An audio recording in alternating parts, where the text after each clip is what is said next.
WWE are scrapping Def Rebel. WWE are very high on Daniel Garcia, and a top AEW name is out for a while. Stay tuned for all the deets. As per a report from PW Nexus, and they have said to take this with a bit of a big grain of salt, there is said to be rumblings within WWE. Now sit down, hold on to your hats, this is strap in.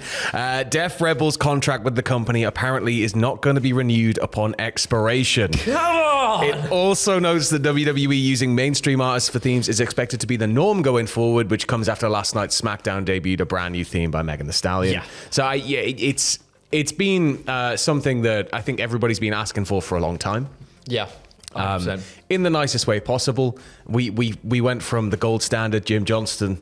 CFOS was a kind of rocky start, but there was some there were some really good ones in there. Yeah, but I think they got better, but everybody kind of crapped on CFOS for ages. Then Def Rebel came in, it was like, you don't know what you got till it's gone. And you just sort of like just rub in like the Spotify window when it's a CFOS theme now. Yeah. But I think, you know, given how the brand is looking to become more and more mainstream, hey, it worked in the 80s, right? Use licensed music. If Netflix is going to allow them to do this, if this is a possibility moving forward across all of their partners, it makes sense, right? It makes sense. You can tie so much into it. There's so much more celebrity involvement at that stage, and then you can start bringing people to Mania to play people out, right? And it's you know, like we've had it before. We've seen obviously Motorhead. We've seen, you know, the occasional licensed themes through the years.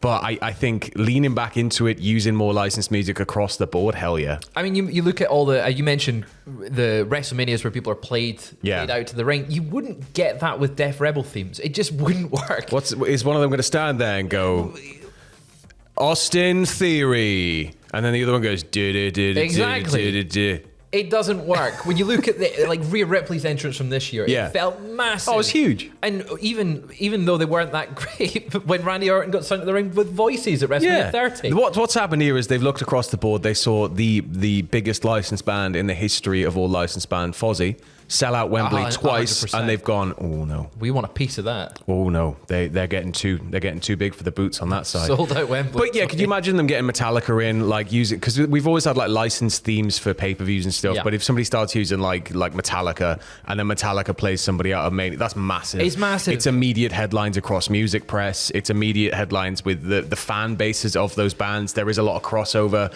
between, you know, a lot of pop culture sectors and WWE fandom. So it makes sense to kind of exploit it and capitalize on it, right? You kind of got to go like, hey, we want to do this stuff too, and we care about like the fact people want this. So I can see a lot of the big names getting mainstream. Yeah, I don't think it's going to be for everybody. I think the point where, if it gets to the point where everybody has a licensed track, then it doesn't feel, it's got to have a bit of that sauce. Yeah, for sure. Like Edge coming out to South of Heaven and stuff, that was like, I mean, the mask was weird, but it was cool. There's some pretty cool, let us know what licensed tracks you want to see in WWE. There's so many, but I can't think of any right now. Just get some Meshuggah on the go. And then just bring in other licenses. Have like Sheldon, and he'll make, like he drew for AEW, didn't he? Young Sheldon drew for AEW. Oh, yeah, Sheldon. So bring in Sheldon Cooper. Yeah, and then have Sheldon just be the guest GM for the night. That's still a relevant show, right? Is it still on the air? I think young Sheldon might have finished. Well, either way, just get him in and pretend. Be all right. Yeah. Moving over to the other side of the fence, though, at TNA, once again, JBL has turned up out of nowhere. This time he gave the assist to Nick Nemeth to help him retain his TNA World Championship against Moose at TNA Victory Road last night. JBL attacked Brian Myers and Eddie Edwards with brutal clotheslines before leaving via the crowd. Staying with TNA Victory Road, we've also got a new TNA Knockouts Tag Team Champions in Spitfire. We've got TNA Tag Team Champions in Brian Myers and Eddie Edwards, and Mike Bailey has reclaimed the X Division Championship after he beat Zachary Wentz. Yeah, there was a lot of title changes. Transitional phase now, feels like. Zachary Wentz, it's a shame to see him lose the X Division title, but it now makes it feel like he was given that belt because they knew he was going to get that exposure on WWE TV. That makes sense. Having Mike Bailey back with the belt there, great. Yeah, I mean, he's somebody who can just hold that division down, right? I'm just intrigued to see what JBL is doing, because he's just going everywhere and doing everything. But he almost fell over again. I feel bad for him. It's John O'Clock. He hit two clothesline in the second one. He properly tripped because of the power. He seems to be having fun, and you know, Bradshaw was a big part of my like childhood in wrestling. I loved the Acolytes. I loved APA. Yeah. I'm kind of happy to see him back. Just absolutely leveling people with clotheslines tearing from hell. Up, yeah, just let him keep going. Although I am very curious as to what is gonna happen out the back end of this. Do you think he wrestles? I think he could. TNA? I think he could possibly do it. Given his style of match, he could become kind of an ornery, like a Stan Hansen-y. Yeah, he could just sort of walk and brawl, couldn't he? He's one of the few that has respected the whole I'm retiring stipulation. Not anymore. That's 25 is a long time Come ago. back for that. They're not even based in Orlando anymore. They're Orlando money. Yeah. But moving back to WWE and toward Bad Blood, we've got a confirmation on Nia Jax's Bad Blood opponents, or the decision around that, haven't we? On last night's SmackDown, she offered Bayley and Naomi a proposition. If they can beat the team of her and Tiffany Stratton on next week's SmackDown, whoever scores the pin will get to challenge Nia Jax at Bad Blood for the WWE Women's Championship. However, if Tiffany and Nia win, and whoever they pin, they get kicked off of SmackDown. I hope that it's not kicked off a SmackDown. I hope it's like an actual exile. Like she's the queen and she sends somebody and you just see all these... them. Yeah, they're just banished and you see them on this island writing letters like Napoleon from prison. Just looking out the window waiting for the boat to come so they can go back to SmackDown eventually. They said they're banned from SmackDown indefinitely. I'm incredibly amazed that she's got this power. But she is the queen. I think we're going to see some shenanigans with Tiffany Stratton, and maybe it sets up her being involved in the match at Bad Blood. I saw some rumors, like some very, very speculative rumors the other day that the WWE are apparently looking toward having Tiffany versus Charlotte at some point down the line. So for me, if that is the case, then it needs to happen soon that Tiffany's going to sort of turn on Nia and have that belt for Charlotte to come back. Nia's reign is only just getting started. I think she's had it as of right now 42 days. Yeah. There's been worse reigns. There's been worse reigns. Yeah. I think right now, though, it makes sense. At Bad Blood, maybe you have Bayley challenge. Yeah. So you get that SummerSlam rematch, and then maybe that's where Tiffany cashes in. Yeah, it needs to be a big moment for the cash in. Bayley. Yeah. After she's won it back. Very nice.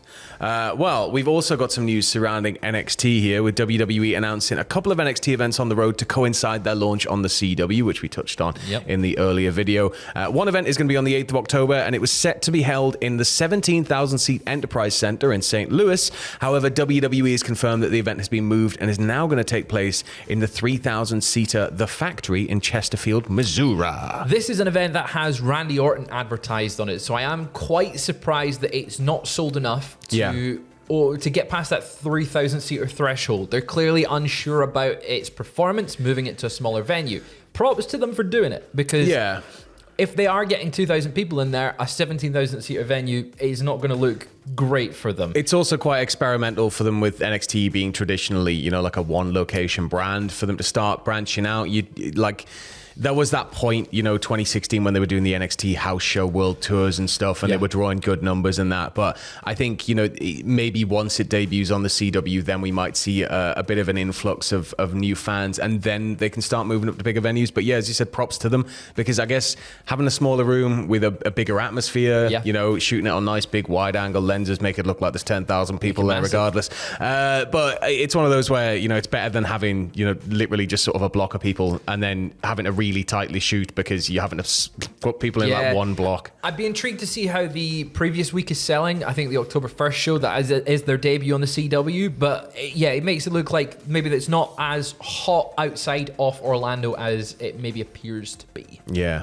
Well, either way, we'll keep you posted if any more news about that breaks. But there's some news surrounding a certain AEW talent that there's been a lot of speculation on. There is indeed. According to a report from Ibu of Wrestle Purist, WWE is very high on Daniel Garcia and want to sign him, with Triple H believing Garcia to be the next great technical wrestler. That is a direct quote from Ibu there. And he has drawn comparisons to Roderick Strong and Bryan Danielson. He notes that both Triple H and William Regal have been giving him rave reviews about the AEW star, but Garcia is still yet to sign a new deal with AEW.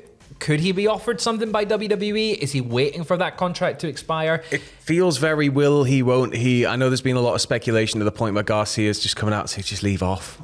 So it's one of those where I think obviously we're going to know in time. I could see him staying with AEW. He had obviously the shock return. That felt like a huge moment.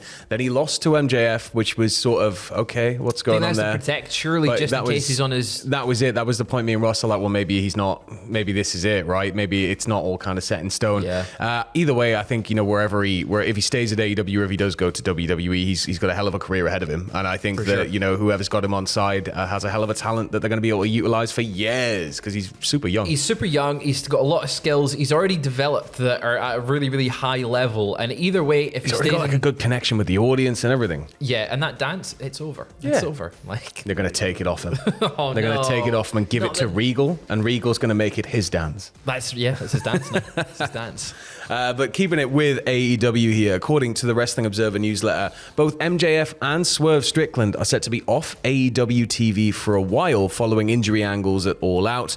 The next big pay-per-view for AEW's Wrestle Dream, which takes place in Swerve's hometown of Tacoma, Washington. But as of right now, he's uncertain for the show, and he might not appear. I think this is a very, very strange choice. Having Swerve, arguably the hottest star in AEW right now, or one of the hottest stars in AEW, and not having him appear at Wrestle Dream in front of his hometown crowd. I mean, granted, you'll have Bryan Danielson there. Yeah, he's a Washington State boy. He's Washington. You'll likely have Darby on the card. He's a also Washington State boy.